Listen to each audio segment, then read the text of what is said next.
புதுச்சேரி முருங்கப்பாக்கம் சக்கராலயா மோட்டார்ஸின் அதிநவீன டாடா சியாரா இவி கார் அறிமுகம். முதலமைச்சர் ரங்கசாமி முதல் விற்பனையினை தொடங்கி வைத்தார். கடலூர், விழுப்புரம், கள்ளக்குறிச்சி மாவட்டங்கள் மற்றும் புதுச்சேரி மாநிலத்தில் டாடா மோட்டார்ஸின் அங்கீகரிக்கப்பட்ட நிறுவனமான சக்கராலயா மோட்டார்ஸ் இயங்கி வருகிறது. இங்கு வாகனங்கள் விற்பனை செய்வதுடன் சர்வீஸ் சென்டரும் செயல்பட்டு வருகிறது. இந்நிலையில் புதுச்சேரி முருங்கப்பாக்கம் கடலூர் மெயின் ரோட்டில் உள்ள சக்கராலயா மோட்டார்ஸ் நிறுவனத்தில் அதிநவீன வசதிகள் நிறைந்த டாடா சியாரா இவி கார்கள் அறிமுக விழா நடைபெற்றது.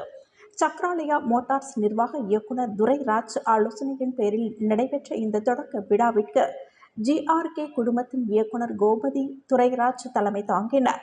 GKR குழுமத்தின் தலைமை நிர்வாக அதிகாரி விக்னேஷ் வரவேற்றார்.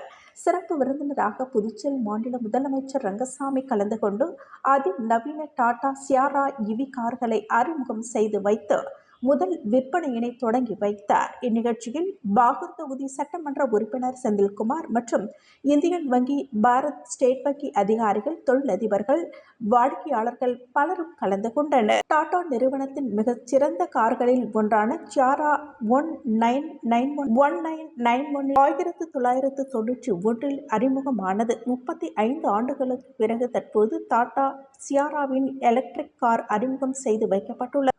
புதுவை சி நியூஸ் செய்திகளுக்காக சித்ரா.